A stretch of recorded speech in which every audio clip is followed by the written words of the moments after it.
Hello, and welcome back to the Flicks Forum podcast with Jesse, Heater, and MJ, where each week we go back and look at a Netflix original film in the order of release. This week we are checking out Netflix 41st film, the 2017 action-adventure film Okja. It's directed by Bong Joon-ho, and it stars an ensemble cast including Tilda Swinton, Paul Dano, Seo-hyun, and Hee-bong. Hello.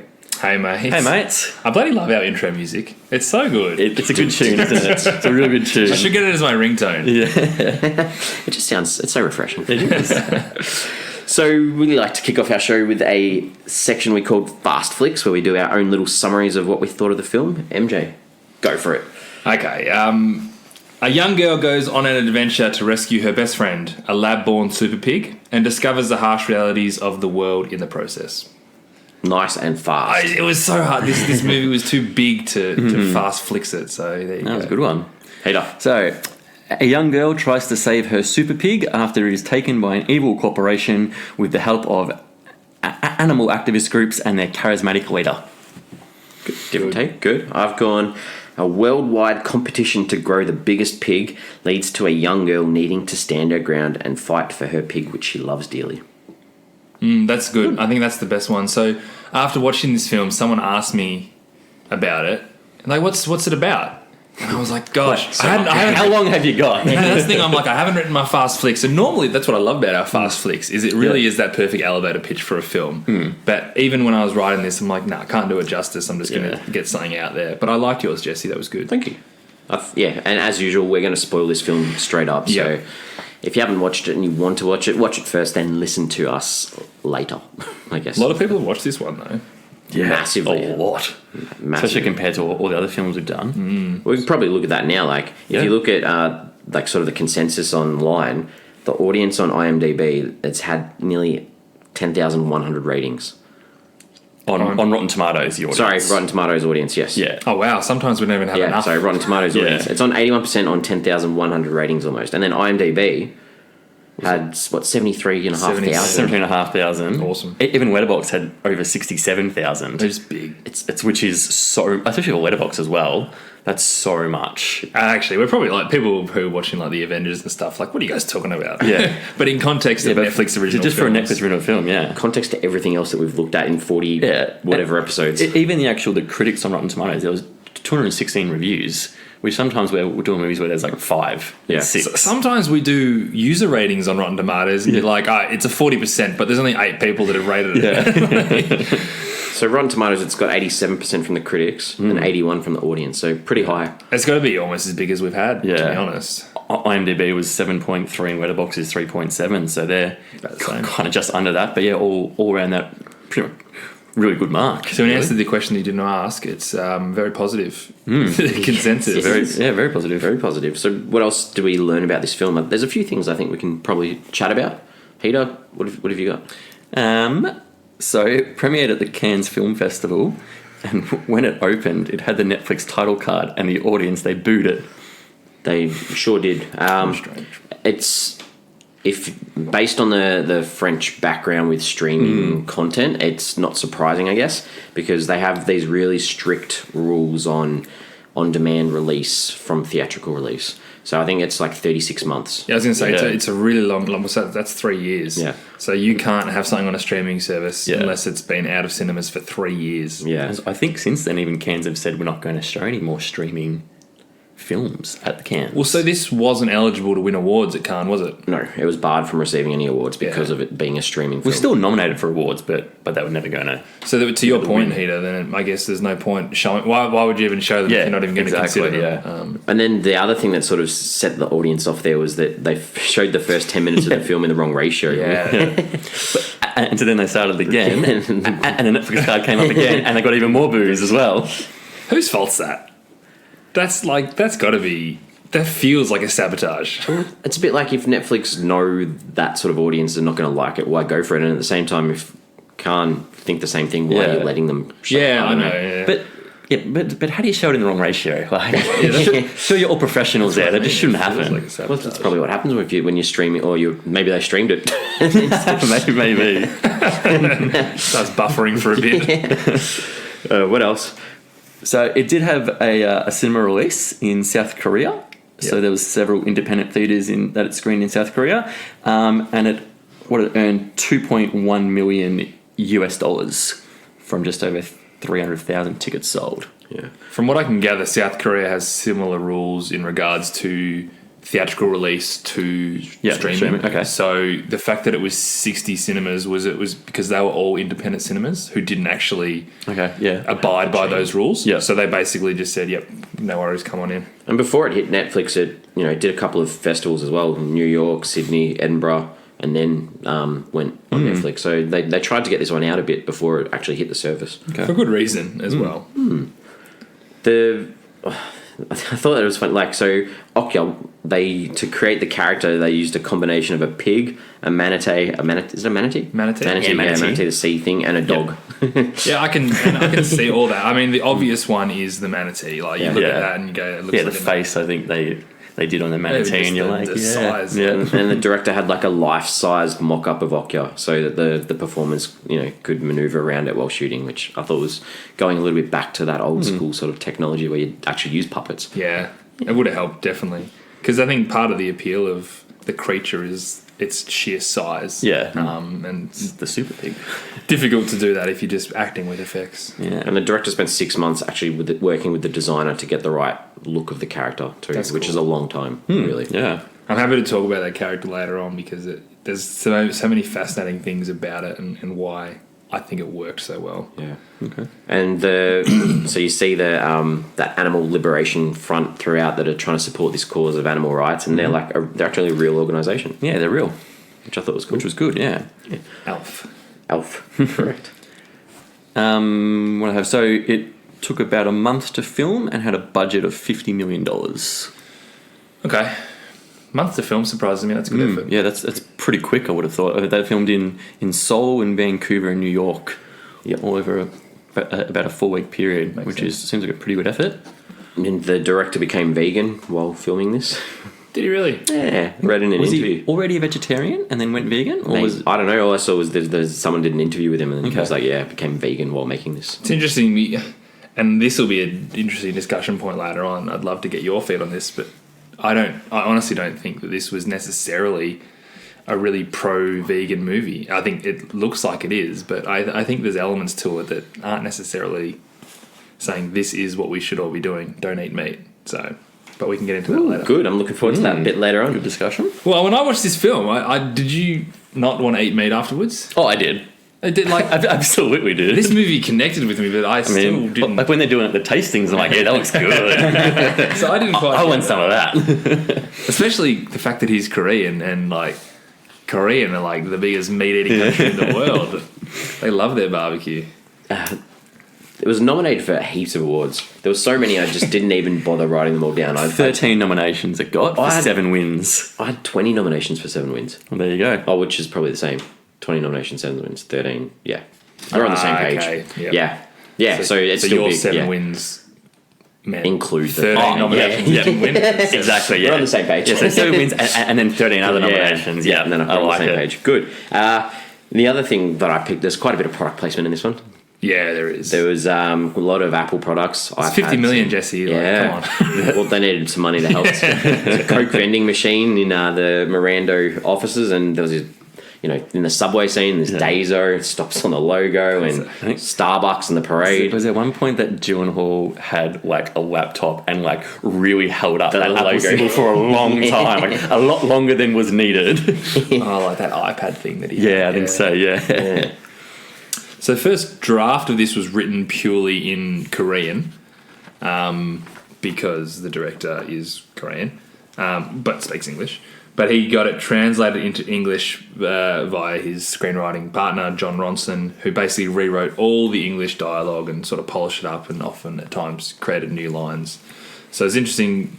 Bong Joon-ho obviously knew that this was going to be probably 75% in English because of the story, the way it was being told, and but still went to his roots, wrote it in Korean, then got it changed. And he said he actually used inspiration from Babe 2, Pig in the City. That's probably the biggest film that he drew inspiration from. Do we classify this as a foreign film then? Yeah, I would. Yeah. I hadn't even thought of that, but now that you're saying that, like how much production went into pre-production into telling like a Korean, and it's a Korean story. It's a Korean director that's shot largely in Korea with a Korean actress as one of the stars. Like I think it's definitely a foreign language film. Or it's a Korean film. Yeah, happy with that. Everything Baz Luhrmann directs is basically an Australian film, isn't it? Including The Great Gatsby. Joel Edgerton and Elizabeth Debicki are in that. And Leo. Anything else, or do you want to look at our early thoughts? Yeah, I think that's all I had in terms of the film history. The only other one I had was a casting dropout. So the character of Frank Dawson, kind of the associate of Mirando Corporation, who was Giancarlo Esposito, who most people know as Gus from Breaking Bad. So that was originally going to be Bill Nye was going to play that. What was his name? What was the character's name? Frank Howard. Frank Dawson. Oh, Frank Dawson. Frank Dawson. There you go. I didn't know that. Yeah, so Bill Bill Nye Nye like Frank Dawson. No, exactly. Yeah, well, maybe because Bill Nye was originally supposed to do it. How different is that? That's so different. I don't think the character wasn't big enough for it to matter. Sure, yeah, I think it still would have worked. But it would have worked fine. But just a little. Cool. I found. All right, what are our early thoughts before we get into it a bit further, MJ? What do you think? I adored this movie. I planned to rewatch it like hours after I saw it. But other commitments got in the way. But I'm already trying to look at my schedule to figure out when I can fit in a second viewing. Since I watched it, I haven't stopped thinking about it. I haven't connected with a film on an emotional or visceral level like this in a very long time. Basically, I just fell hard and fast for the relationship between Mija and Okja. I was gone. So good. I adored this film. I loved it. All right, so we're going to have some positive things from this side of the room. Peter? Look, I like this movie. I didn't like it as much as MJ and as the critics did. I was very much into the first half of the movie. Second half, I didn't think was as strong. So, but look, it was still a pretty good movie. I still liked it, just not as much as I think the critics and you guys did. You guys, what did Jesse think? Yeah, how do you know what I'm going to think? Because you'd already logged it on Letterboxd, Jesse, and I think you've seen this 5 times. True, I have logged this on Letterboxd, and I have taught this film, like I've watched it in my own time. You told me this, and I've actually forgotten. Yeah. I completely forgot that. I've taught this film at school multiple times, and I love this film. But when I taught it at school, we looked at it more from a production side of things. So, the money that Netflix or a streaming service put into the film and how it was made, those types of things. So to me, this was great looking at it again for the way we look at it in the podcasting sense. Like I was watching it as a totally new film almost, yeah. So yeah, I'm on MJ's side. But you still loved it? I still love this film, yeah. I think it's fair a great enough. film. Good, so I'm going to like it when I watch it again. I think so. I pick up on things every time I watch it that you don't see. How many times do you think you've watched this film? 6 times. Wow. Yeah. So I've watched it a few times. Yeah. So it's a long film to watch too, though. Not really. It didn't feel that long. No, it doesn't feel long, but it is a long film. Do you, Heater? Do you cry in movies? No. Have you ever cried in a movie? I probably have. I'm not going to say no, but I couldn't recall a time I have. To the point. So yeah, there's times where I'm really sad and I might get some tears in my eyes maybe, but no, I'm not much of a crier. Are you a crier, Jesse? Depends how tired I am. Okay. If I'm really exhausted and tired, yeah. I literally am a mess. Yeah. Okay. So did you cry in this film? I did. Like at what point? Oh, a few times. 5 times. Oh, really? Yeah. I remember, that episode of Friends when Chandler never cries and then he starts crying and then he just cries at everything? Yeah. This just opened me up. Oh, wow. Completely opened me up. Wow. Good. Like, I mean, this is all right. Let's lead into the characters of the film, and the main character. Well, not the main character. One character I want to talk about is Okja. Yep.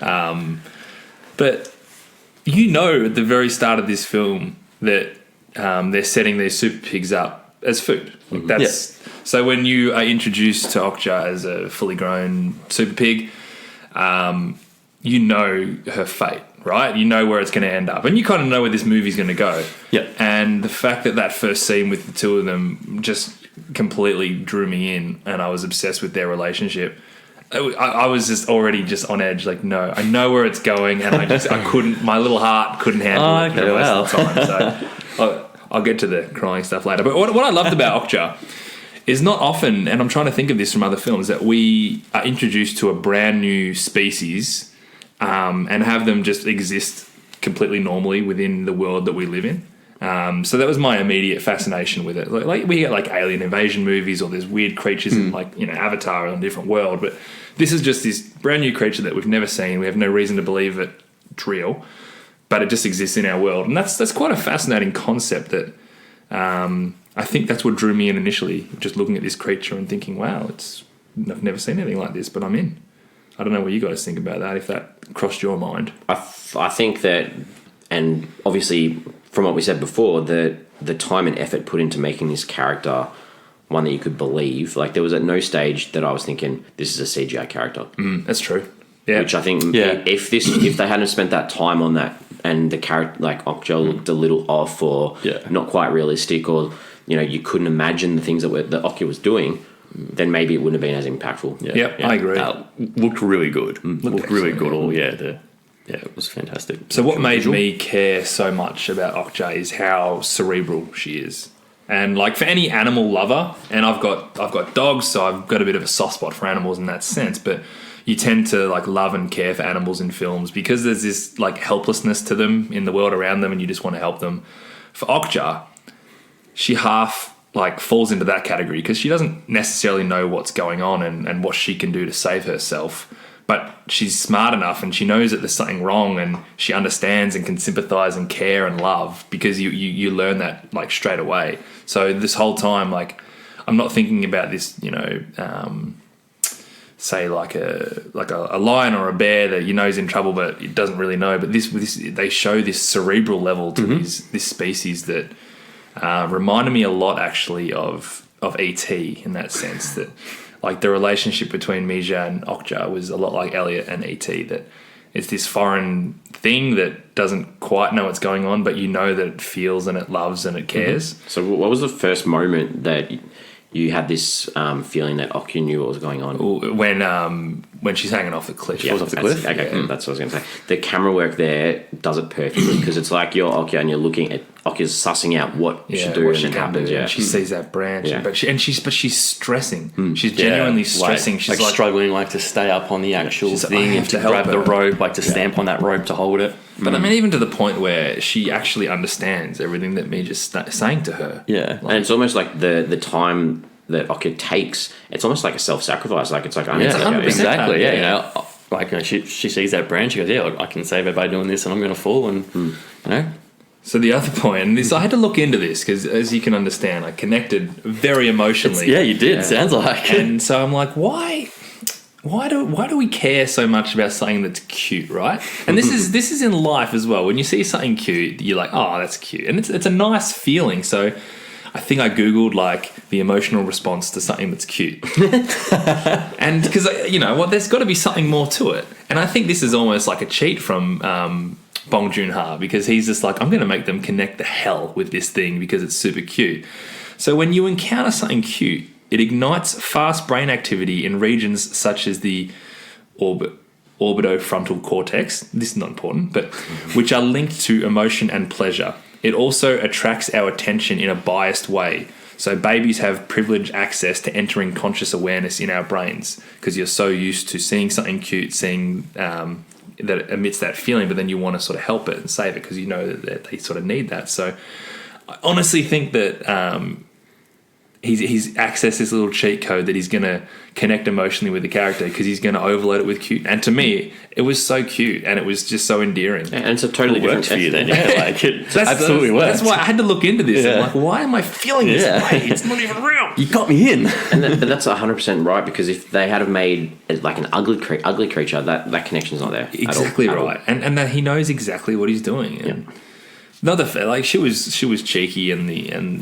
effects were so impressive that the effects were very impressive. Just a fascinating character, and it is a character, or she is a character. So I've spoken a little bit about Okja, so I don't know. The film's called Okja, and I didn't even have Dan as a character, and I feel stupid for not even contemplating it. I whether it's a character to make or you feel less stupid, I didn't either. Yeah, but it's like I just feel like obviously it's some film. But it wasn't listed on IMDb in the character. So I'm like, well, these are the characters, these are all the actors. I'm like, hey, where was Okja? So do you guys Google what Okja means? Nah, I didn't. Not Philson. It's not that exciting, but which is kind of cool. It's a name. It's a female name that's like a oldish kind of name that Bong Joon-ho said it's similar to like a Margaret, in English. So there you go. Imagine if this was that. So just named as a normal, just Margaret. normal average name. Yeah. I liked it a lot. Yeah, good. Who wants to talk about Mija? Oh, yeah. So Major to me is innocence. Innocence on the screen. Yeah. However, stubborn innocence. And like you spoke about, the relationship was awesome between her and Okja. And I think that she had her mindset on one thing and there was no change in that mind whatsoever. So to me, innocence. But very I think it's a real good summary. I kind of felt like she was in the driver's seat and she was driving me. I felt like Mija was us as an audience, but we kind of got the chance to peek behind the curtain and we knew what was going on, whereas she didn't. So whilst she was trying to save Okja, we knew where Okja was going. We knew what was actually happening to her. So I kind of felt like this need to almost protect her. So I wanted her to keep pushing. Keep pushing. We need you to help Okja. But then I was like, but be careful because it's not a nice world out there. It's dangerous. Yeah. I also think that it helped. Like there was not an adult character that didn't lie to her or deceive her in any way in the whole film. Yeah, in a blunt way, you're right. Every adult character in some way let her down. So I think that also adds to it. Like you're the adult sitting there going, someone needs to help her. Yeah, Someone's got to look out for her. And and I wanted that to be. I thought she was a great character. Yeah, she was really good and really easy to like sympathize with. Yeah, sympathize with the guest, and like to want to get her friend back. It was like, yes, like at no point am I even considering like, I hope she doesn't get her back. It's like, no, she has to get her back the whole way through. And this is the start of my point about not being a blunt advocate or a blunt message about not eating meat. Is that Mija, who's the one character that we do sympathise with and that we do want to be with, and we do act as if she is us, but she still eats meat. This, I don't think, hampers her ability to eat meat. She gets back to the village at the end and there's still chickens around. She's still eating. Like, that's why, and it gets more to the other characters as well, why this isn't necessarily about that. But I think, it could have been really blunt and easy if she's like, I'm never eating meat again. And go, okay, well, you're throwing it in our face now. We'll probably talk about it more in the themes later, but I think that there were so many other little things that they didn't want you to just focus on the one thing. It's like, this is a message, but we have so many other messages. What are different things going on? Yeah. What character do you guys want to talk about next? I'm happy to talk about Johnny Wilcox. My man. Jesse's boy Jake Gyllenhaal, because I couldn't stand him. He was so over the top, and like massive accomplishments to Jake Gyllenhaal. I thought he bought into that character. Like obviously he wanted to be over the top, and I thought he did a great job. Like he really committed to him and was like all work, but just every time he's on screen and I just found him so over the top. So why was that a good performance by Jake Gyllenhaal then? Well, because I think like that's what he was supposed to do, and he like fully committed to being like this over the top nutcase kind of thing.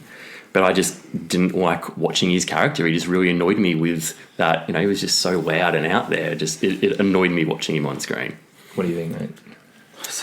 Funny, like we had this exercise at work today where we were going around and so those ones where you're sort of getting to know people and you have like 10 questions and you got to try and match up the same answers. And one of the answers was like, who do you look up to? And mine was Jake Gyllenhaal.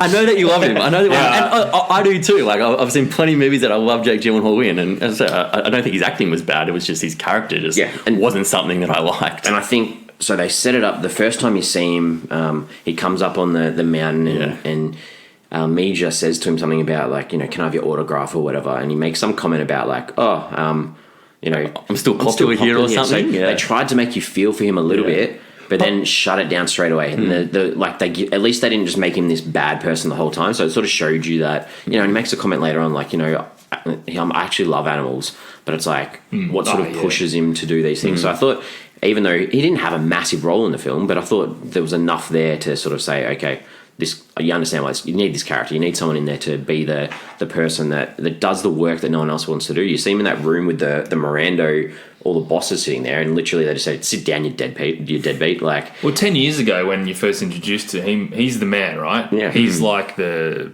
Steve Irwin when Steve Irwin was the peak of his powers. Yeah. And, 10 years pass and, there's not that many people like that anymore. And I don't think he was very good. I get that was the role, but I think if someone else is doing that role, it's almost like a career killer. Like that was whether it's I don't know. I just thought he was way too over the top and it didn't work. I think similar with Tilda Swinton. I don't think Tilda Swinton was very good either. I don't think she was good at all, actually. Jesse's giving us a look.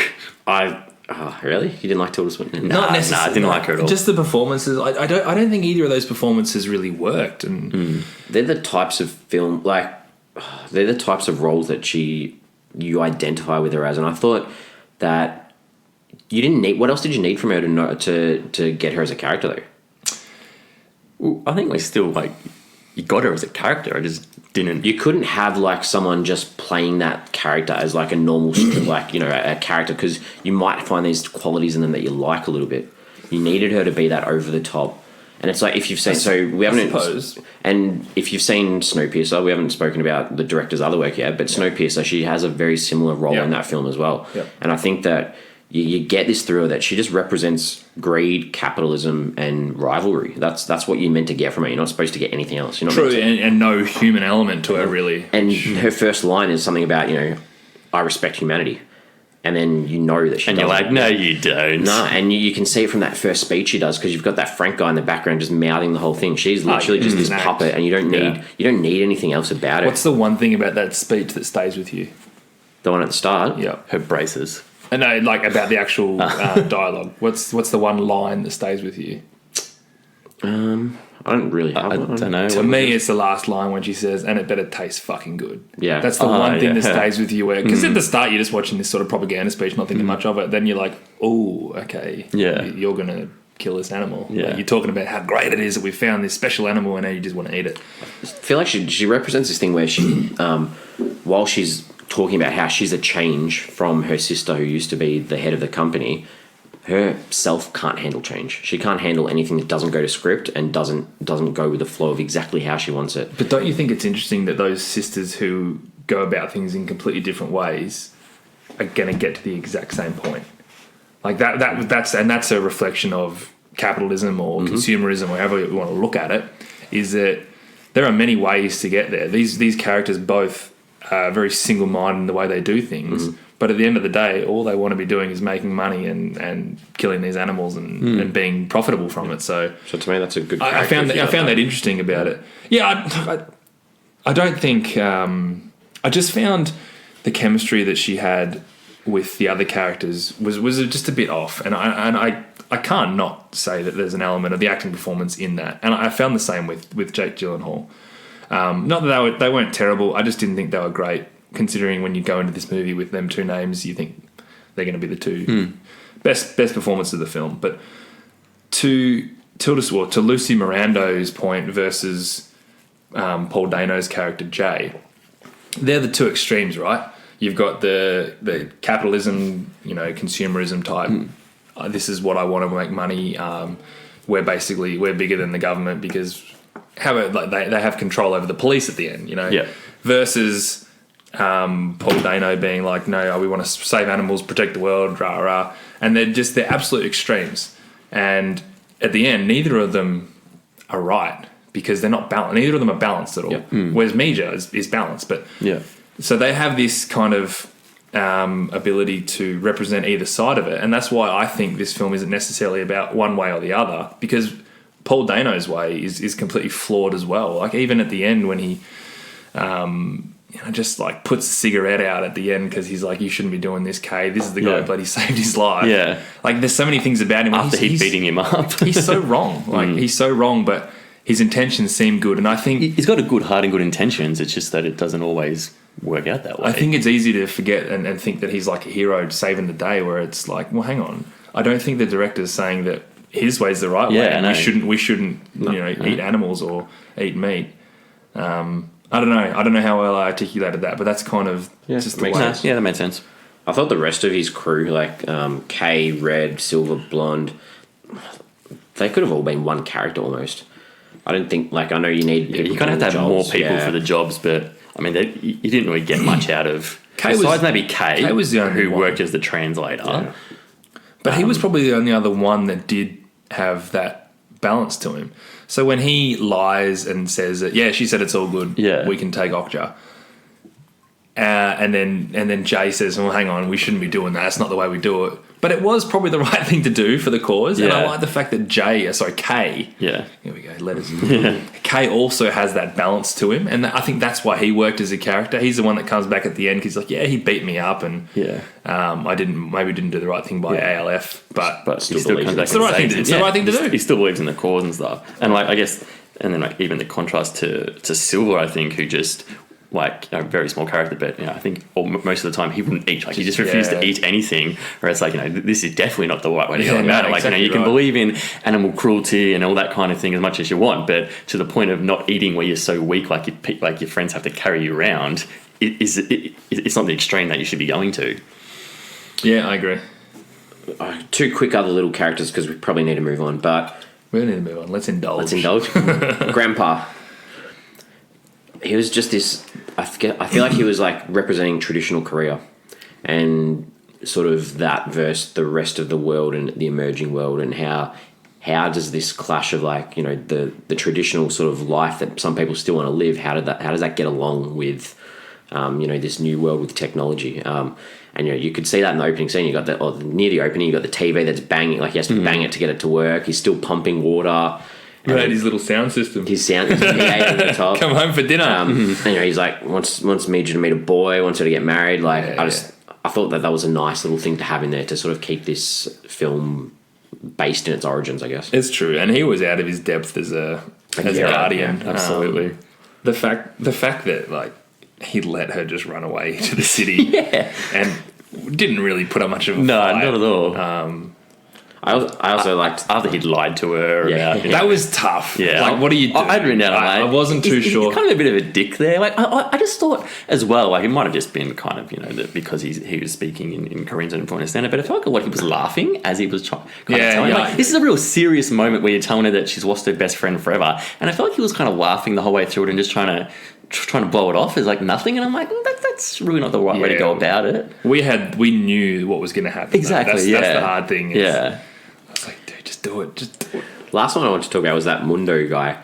He was sort of the guy that worked for Miranda. He's like dedicated to the company. Yeah. He's all about the loyalty and stuff. I just thought he had some good little scenes where he's like, I'm going to be loyal to the company. They're in that tunnel, and he just runs to it and gets hit by the car door. Yeah. And then Mija helps Okja poo on him. I just thought, and then he's like, calling his wife. He's like, have we got some good shampoo? Yeah. I just thought he was this nice little character too.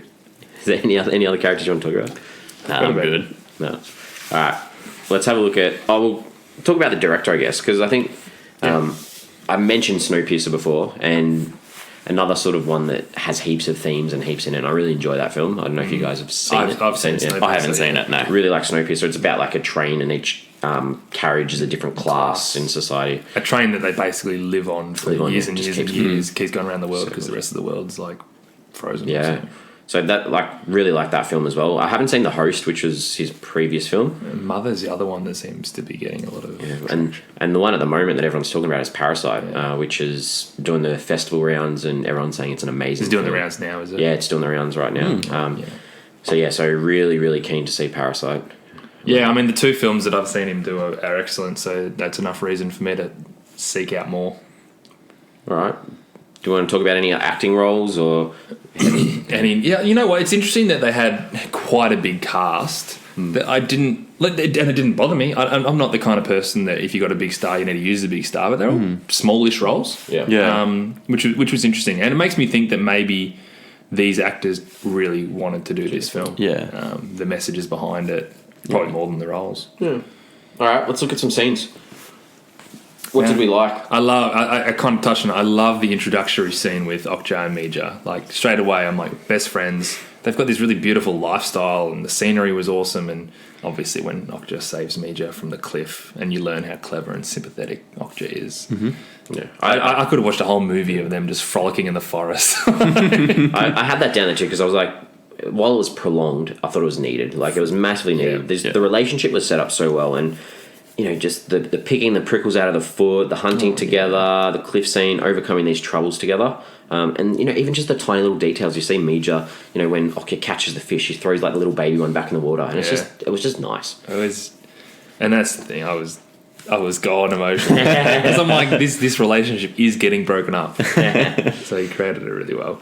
I got another scene. I don't know if I liked it because like it hurt my heart when she finds out Okja's leaving. So I'm putting in the good scenes because it got me. It connected with me so much emotionally. But like I was struggling. I was like, no, she's like running back. Get the tissues. No, she's gone. Oh, that was And see how early was that? I was already gone.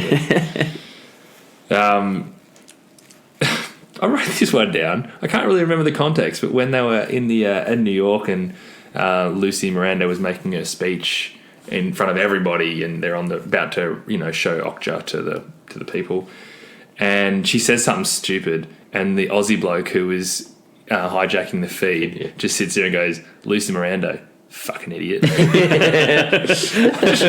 really like that. But you want to know the one scene that got you? So when I cry in a film, sometimes I get a bit teary. I was just genuinely crying when the super pigs help their little child escape.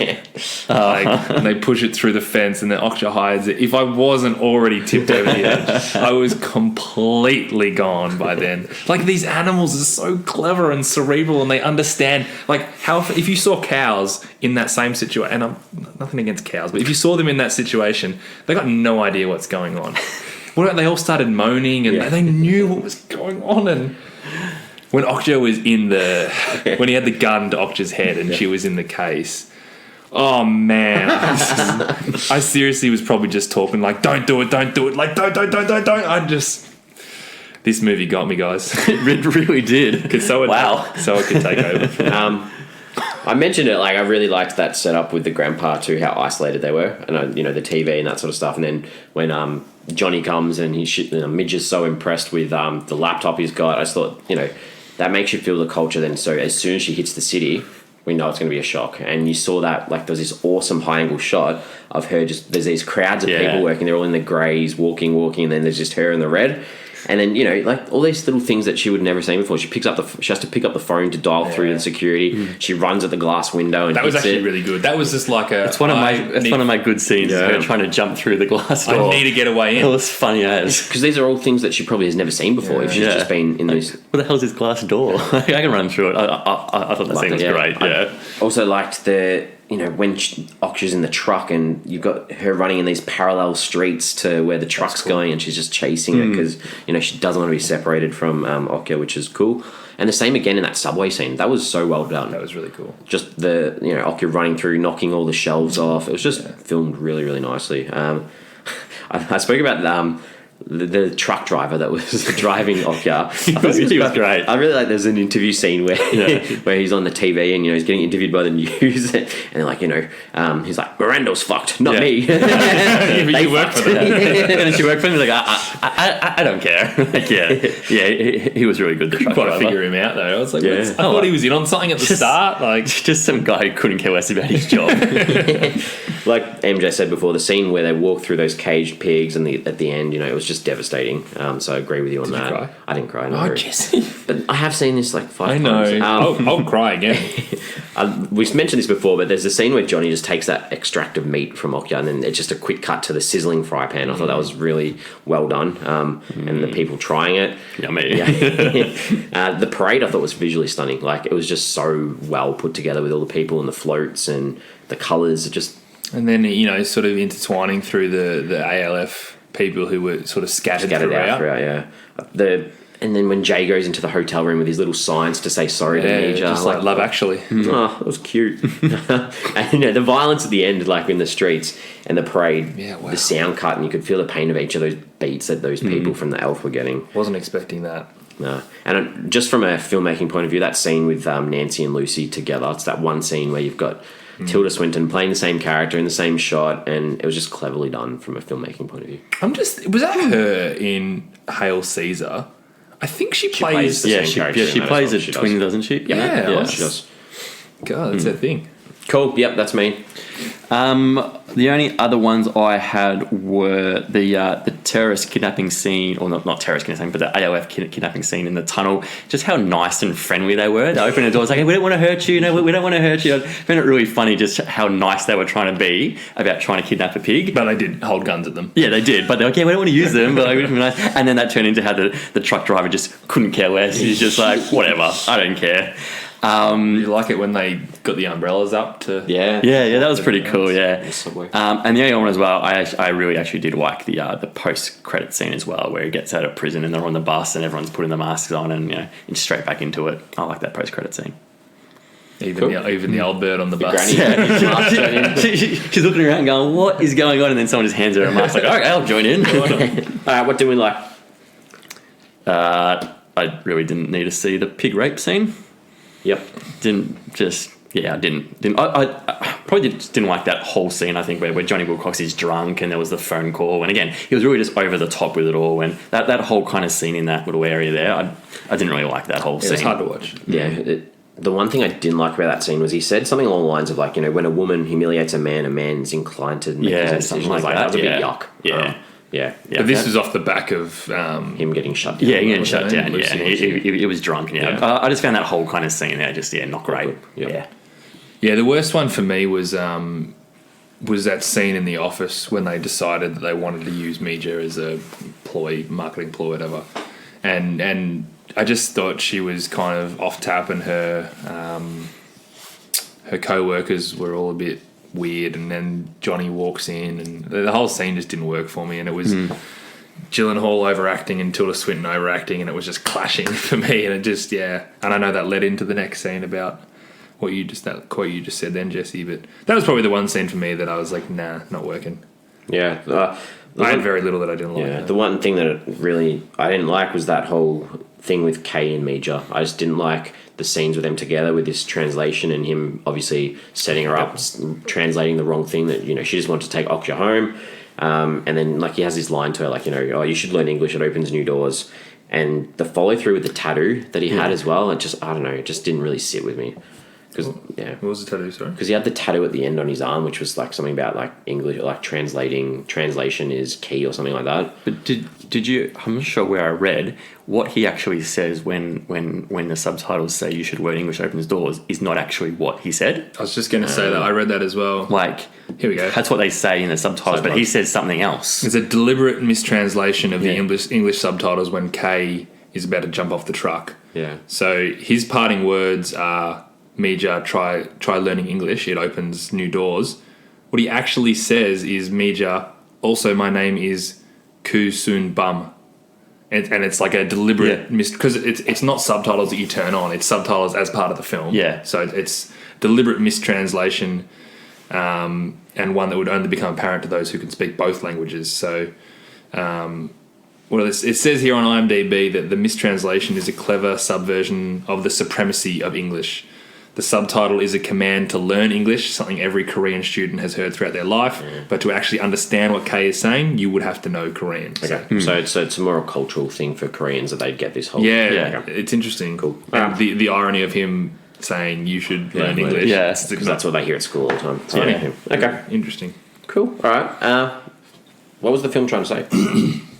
I think there's heaps of stuff that it was touching on. Yeah, can you? Yeah, I'd love to sit in the passenger seat and watch you drive this one, Jesse. All right. So first thing I thought was globalization. This whole idea that we're no longer this society that can just hide in a village and not be impacted by the rest of the world. And you see that by the pigs being separated all around the world. So all of a sudden the world's all connected because you're keeping track of all these pigs. So that was one thing I was sort of... Good one. Yeah, I didn't even pick up on that, of course. The celebrities and fame massively, like Jake Gyllenhaal's character Johnny, the downfalls of fame, and I think that's pretty obvious. Yep. Yeah, good one. Refugee camps. All these pigs locked up, no voice, they feel the pain, no one's doing anything to actually help them. So it's interesting because the irony is that this species has been bred and genetically modified or born or whatever you want to call it to feed humans. That is the purpose of what they're doing here, and yet they still, as soon as they're breathing. They exist, and I suppose you need to think of them like that. Life first, yeah.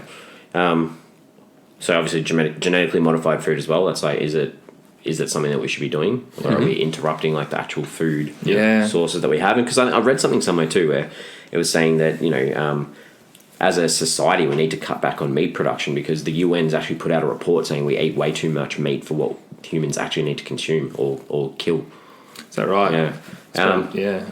They tried to touch on the environment as well. Like they're breeding this pig to like leave a small footprint on the less excrement. And the capitalism sort of thing too. These evil corporations trying to big time. Yeah, their corporate greed and everything. Animal rights. So do these animals have rights, or are we? Yeah, I don't know. How can you not watch this film with thinking about animal rights? Yeah. Like it's there's this activism theme as well through the elf, and doing what's right, even though you may have to break the law or do something that's illegal. Touched on veganism a little bit. Like, is it something that they're trying to get you to consider? Like, it's just one of those many things that they're looking at. I had this one as well. I was like dealing with the loss because Mija lost her parents, and then there's that possibility throughout the whole film that she's going to lose Okja as well. So I was like, how do people deal with maybe that possibility of loss occurring?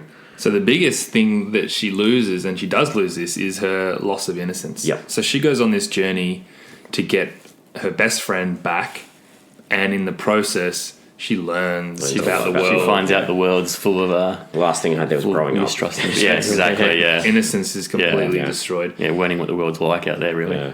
Man, that's the only other thing that I had was the idea of balance. I don't think this movie's saying it's bad to eat meat, and I think if you look at the comparison of Tilda Swinton's character and Paul Dano's character, they're two extremes, and neither can understand people who don't think the same way as they do. Yep. So it's about having that balance, and I think Kay is probably a good example of someone who does have that balance. He ultimately saves the day, and Mija as well. Like, doesn't necessarily want to stop eating meat, and she just wanted her friend back, and she sees all these horrors, and eyes are opened. So it's just that balance. Like you can do things, but there's a way of doing it. So it's not saying we should never kill animals. We should never. I don't think it's saying that at all. Yeah, I agree. But I also don't think it's saying that. It's making you think about it. I think It's certainly it's just making you think. Absolutely, it's not trying to say this is right or this is wrong. It's just like, have a think about what we're doing. I really disagree with people saying like he's throwing it in your face that we should be vegan or we shouldn't eat meat, because I don't get that vibe at all. I think there's a lot more to it. If you're saying that, you're not looking at it closely enough. No. Good. All right. So, what do we take away from this film? What was nice about it, or good about it, or not good about it? I thought the first half was a lot better than the second half. So what MJ was saying before, he would have could have watched easily a movie just based on them playing. I could have. I could have as well. I think to the point up until like they steal the pig like in the tunnel, and then when they jump off the bridge, I was really enjoying the film up until that moment. Then kind of once they are kind of in New York City, I didn't really enjoy it as much. So definitely for me, the first half up until kind of the AOF jump off that bridge, that there was a lot better. I enjoyed that half of the movie a lot more than the second half. Yeah, I can understand that. I spent the whole movie pining for them to get back together, and I just needed that, and that kept me going like on an insane level. Like. Yeah, I thought this is a really good family film for a modern audience. I know. At what age though? Yeah, I know. You can't have young kids watching it. I know there's a lot of extreme stuff in it, and there's a lot of violence and heavy themes, but this is the sort of stuff that kids are watching on the internet without any parental supervision at all. So I think if you sat down with between 13 and 16. I'm not saying like, you want to show it to a 5-year-old, but if you sit down with a 13 to a 16-year-old with a parent who's sitting there to talk through what's happening, I think that this is that type of film that can help, absolutely. I agree with that. So what age are the kids that you've taught this film to? Like senior kids. Senior kids? Okay. Kids, 16, 17, 18-year-olds? Yeah, at least, yeah. It's a really good point, because, there's an argument if you just sort of saw the poster and read the synopsis, you'd be like, oh, yeah, my kids can watch this. The poster and stuff makes it look like it's a cute little family-friendly film. Yeah, it's a little girl with a big pig. And there's a lot of similarities to E.T. in this. To be honest, when I watched E.T. as a kid, I think I just enjoyed it because it was kind of fun and whatever. But when I watch E.T. now, I watch it completely differently. I have a similar emotional connection to E.T. as I do to this. But I guess it's those scenes at the end of this film in the slaughterhouse that are really confronting. That a kid needs to be pretty aware of what's going on now. I don't know. I think you need to know your kids. Yeah, you need to know your kids, and it's like, how much. This is what happens in real life. I'm all for that as well. It's you kept like I had in here. I was like, this reminds me of an '80s like family sort of film. Like we've spoken about the family side of things, but I was like, I want to watch E.T. again. Yeah, so I watched it like 2 years ago, and it's just awesome. You gotta watch it again. This would have been awesome on the big screen too. It would have been incredible. It would have been. So I would have beautiful. liked to see this at the movies. Yeah, it would have been nice. And I think it's there for multiple viewings too, which is good that it's on Netflix. Yeah, you can watch it as many times as you want. It'd be good if it came out on the movies, just like a random showing. Yeah, because cool. It would have been. He would have like Bong-Joon-ho would have loved to have this on the big screen, which is why he did have it in America and South Korea. In South Korea, yeah. Did either of you use IMDb at all to look anything up as you were watching it? Yeah, I did. Yeah, I jumped on for a bit of a strange one. It was for Jennifer, who plays Lucy's assistant. Yep. Who I characterise just as the lady with the really annoying voice. Really annoying voice. Because I'm like, that Small annoying as voice well. is so similar. Looked it up. She's Moaning Myrtle from Harry Potter. Oh yeah, That's where I recognise the annoying voice from. She is. She is Moaning Myrtle. Her name is Shirley Henderson, the actress. Good pickup. That's why I love this segment. God damn it. Moaning Myrtle. I didn't look anything up. I looked it up afterwards. I was too into this movie to look it up, but the Aussie dude, I was just curious because he's an Aussie dude and you kind of recognise the voice. So his name's Daniel Henschel. He was in The Babadook and These Final Hours, but I do remember him from... Did he play the husband in the Babadook? Don't know. Sorry. Sorry. But I remember him from Any Questions for Ben. I don't know if you've seen that. With it's a Rob Stitch film starring Josh Lawson and Rachel Taylor. He's like the best friend of Josh Lawson. Okay. There you go. Cool. All right. Do you guys have any questions about the film? A couple. Yeah, go. You go. Well, this is just a gimmicky one, but as if they didn't fly the grandpa over when they flew Mija over. Yeah. Adult supervision? Yeah, like plucked this 10-year-old girl out of nowhere and said, "Come on." Surely she needs like a guardian. And he was at the airport and everything. Yeah. Fair enough. Yeah. It also got me thinking, and this is a tough question without notice because I still need to keep thinking about it, but what are the great movie creatures or species that we know of? So you're speaking about E.T. already. E.T., and I was thinking like the Na'vi from Avatar. Those characters, maybe not necessarily the film, but the characters are definitely an original creation. I think think about the Gremlins. Yep, I think that's Gremlins perfect. is a really good one. The aliens in Men in Black, I feel like they Some stand of out them. most. Some of those characters.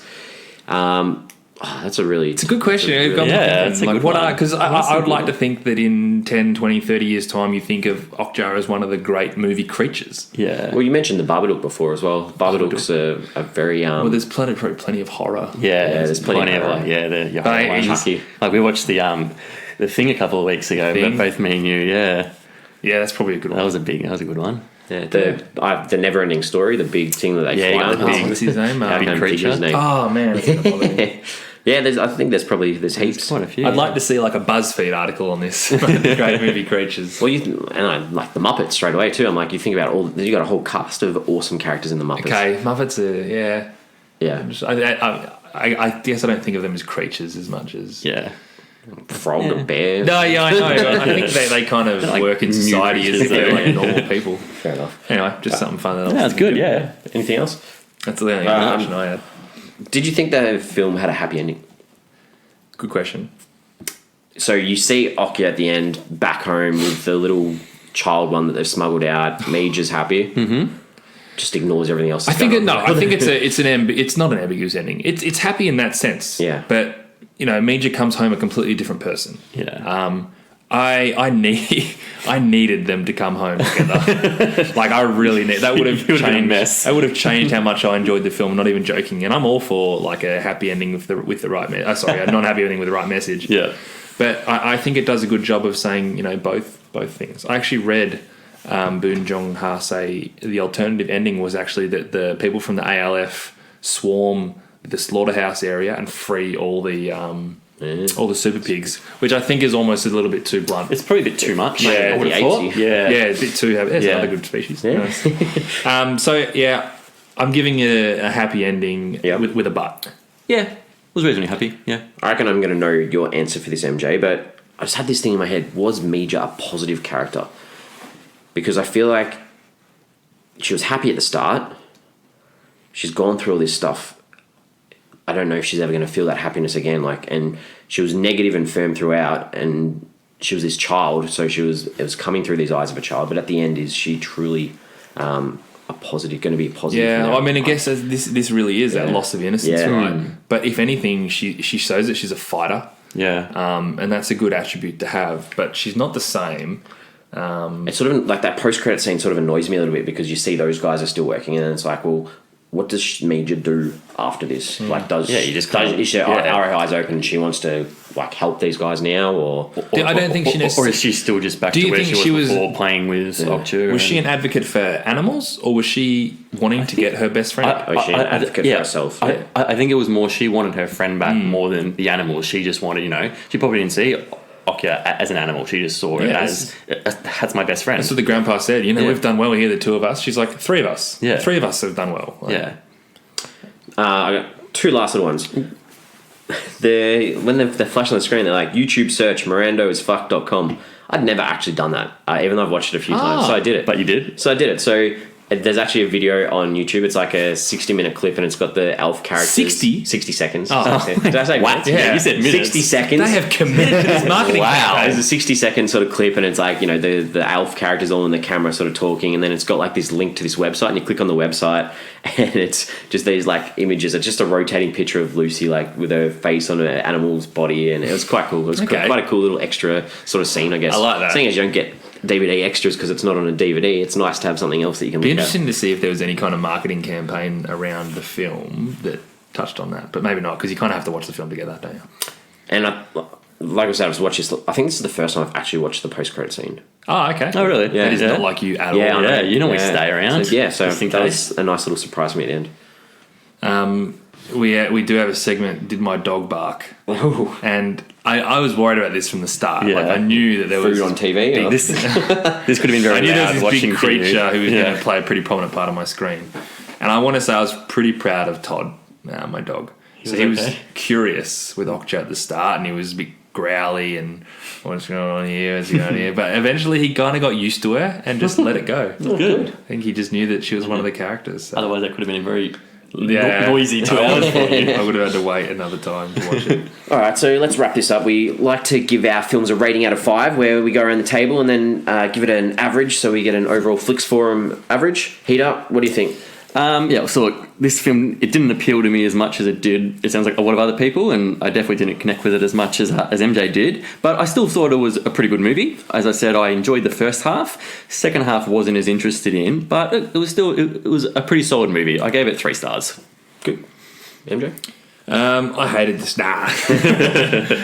this was such a bad, I was like, hang on. I decided 10 seconds ago, I'm going to say I hated it. This stripped it back to the reasons why you fall in love with a film, pure emotional and visceral connection. It made me feel, it put me in the driver's seat with Mija. I needed to see Mija and Okja reunited, and my heart rode every high and low of the journey to getting there. I loved this movie, 4.5 stars. Oh, very good. So, I too love this film. It's probably one of my favourites of the last few years. And I could probably talk about this and the scenes and how it's also thoughtfully done for quite a while. And we've touched on this heaps. It was amazing how much they made you care for a CGI creature. And I know you guys, like we spoke about before, I've got this on Letterboxd. And you know what I've given it before, but looking at the podcast, I'm going to pump it up. So I'm going to give it 4.5 out of 5 as well. So what does that give us as an average? Gives us... That didn't work out. Gives us 4. 4. I think. Straight, yeah, that would make sense. No, a straight 4. Very This nice. what film is this? 40 odd? What number? 41. 41. This is the best Netflix original film that we've done. This has been my favourite film. Well, that's the equal second high. That's the equal highest rating with our first one, Beasts. Very good. So we are on social media. We are at Flix Forum on Twitter, Facebook, and Instagram. We chuck a question up there. We try to chuck a question up there every week. And this week we are going with, does Okja make you consider what you eat? Yeah, you think about Think it. about it. Some people not. Nah. So I'd be curious to know what so people think of think. that. There's 70,000 people that are logged in on IMDb. Like, it's got to impact some people, Yeah, right? Like, some people definitely would. So if you haven't hit the subscribe button, please do. Download our episode every week. Get us up in the charts and give us a 5-star rating if you can. Next week, we are looking at the 2017 drama. It's called To the Bone, and it's directed by Marty Noxon. It stars Lily Collins, Carrie Preston, Lily Taylor, and Keanu Reeves. Lily Collins, 2 movies in a row. Very good. So Keanu. Good. So we'll be back next week to discuss that, and this has been a good one. Long one. I think it's got to be our longest. chat. Let's keep chatting. Let's keep chatting off air. We will. All right. So thanks for listening, and we will see you guys next week. See you, boys. See you next week. See you, everyone.